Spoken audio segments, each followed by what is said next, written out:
Exu Sete Cemitérios. O Sr. Exu Sete Cemitérios é filho do anjo caído Gradel com a senhora Pombagira Rosa Branca da Calunga. Estamos no 7º século, era o 7º retorno da patrulha de Samiazá, após 100 anos patrulhando a galáxia, e os anjos sempre voltaram ávidos por mulheres. O anjo caído Gadrel já tinha dividido demais as porções de terras, a ele conferida, na divisão entre os 200 anjos da patrulha de Samiazã. Nesses 600 anos, ele havia dividido as terras dele pelos seus muitos filhos e essas divisões geraram muitas guerras, alguns de seus filhos mataram os próprios irmãos em guerras cruentas, pela posse dos reinos e também atacaram outros reinos, como também alguns foram mortos por reis vizinhos. Agora ele teve 2 filhos, com a senhora Pombagira Rosa Branca da Calunga. O primeiro é um Exu que não trabalha na Umbanda, por isso não divulgarei seu nome, apenas o chamarei de Exu Inimigo. E o filho que nasceu 4 anos depois é o Sr. Exu Sete Cemitérios. Ambos os filhos optaram por permanecer 15 anos na Academia Militar dos Nefilins, e se formarem como generais mestres de estratégias. Quando o Sr. Exu Inimigo voltou pelo reino da sua mãe, foi coroado rei da parte de terras que seu pai lhe dera.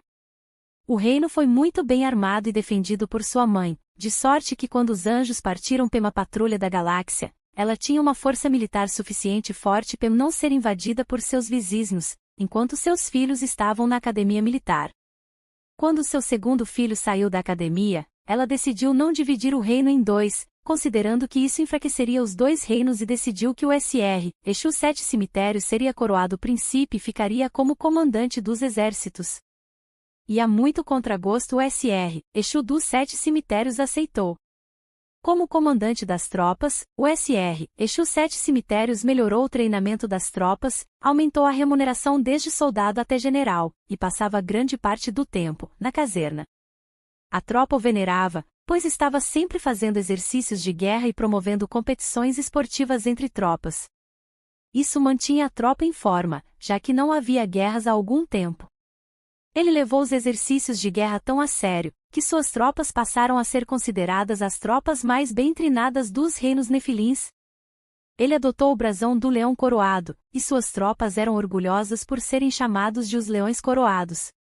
Tudo isso fazia parte do seu plano maligno de tomar o trono, e assim o fez, sem ninguém esperar. 5 anos depois de ter a fidelidade das tropas, ele invadiu o castelo do irmão e o matou, assim como a própria mãe, assumindo assim o trono por ele tão desejado. Por 1 ano ele governou muito bem seu povo, e seu reino prosperava e o povo estava bem, na maior paz. Sua mãe fora uma poderosa necromante e grande feiticeira, profunda conhecedora das artes negras. Ela havia ensinado aos 2 filhos seus conhecimentos de magia negra, mas só o Sr. Exu dos Sete Cemitérios havia aprendido toda a arte negra. O reino do Sr. Exu dos Sete Cemitérios fazia fronteira com o reino do Sr. Exu Tranca-Ruas Rei, que já não era tão grande quanto no início dos reinos nefilins, mas que ainda era bem grande, e apesar das divisões promovidas por seu pai, ainda era um dos mais ricos reinos da era Nefilim. De olho na imensa fortuna acumulada pelo Sr. Exu Tranca-Ruas Rei, ele invadiu-o sem avisar. A princípio ele se deu bem na invasão, mas os aliados do Sr. Tranca-Rua Rei enviaram grandes reforços, de sorte que o Sr. Exu Sete Cemitérios, apesar de ter um bom exército, não aguentou o contra-ataque e foi derrotado. As terras do seu próspero reino foram dívidas entre os reis que ofereceram reforços ao Sr. Exu Tranca-Rua Rei, ficando ele apenas com o tesouro do reino.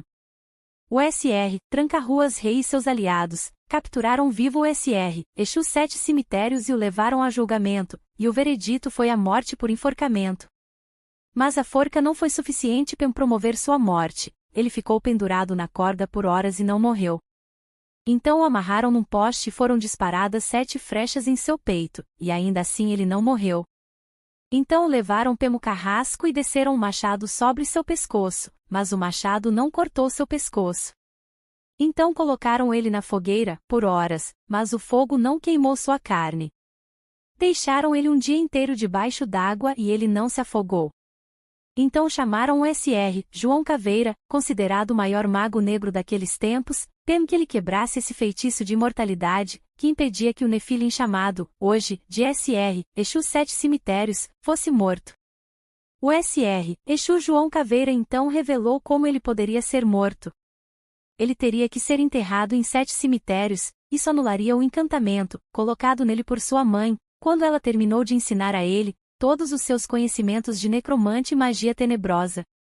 E na 7ª vez que ele fosse enterrado, ele morreria de vez, por todas as mortes que sofrerá antes. E assim foi feito, pois já tinham quebrado seus braços, suas pernas, todas as suas costelas e sangrado quase todo o seu sangue, retalhando todo o seu corpo. Acorrentado com grossas e pesadas correntes, ele foi enterrado em 7 cemitérios, passando um dia e uma noite em cada um, e no 7º cemitério ele morreu. Quando foram averiguar, e abriram o caixão, só havia um cadáver carbonizado, então levaram seu cadáver, lacraram num pesado caixão de ferro e o jogaram em alto mar. O SR, Exu dos 7 cemitérios é um Exu considerado pesado, na lei de Umbanda ele trabalha pelo bem, mas aceita trabalhar pelo mal em outras quimbandas. Trabalha na linha das almas, algumas vezes vindo como Exu Tata Caveira, quando esse tá em missão demorada, substituído o chefe, com eficiência, quando esse não pode vir numa gira. Se alguém que ler essa postagem, trabalha ou conhece o SR, Exu 7 cemitérios, por favos, me diga onde. Saravá o SR, Exu 7 cemitérios e sarava as almas. Por hoje é isso, aqui ao lado tem 2 sugestões de vídeos, clique e divirta-se com os conhecimentos sobre Exu. É aí, o que achou? Deixem nos comentários se gostou e o que gostaria de ver no canal, não se esqueça de se inscrever e ativar o sininho para as notificações. Tem vídeo novo todos os dias.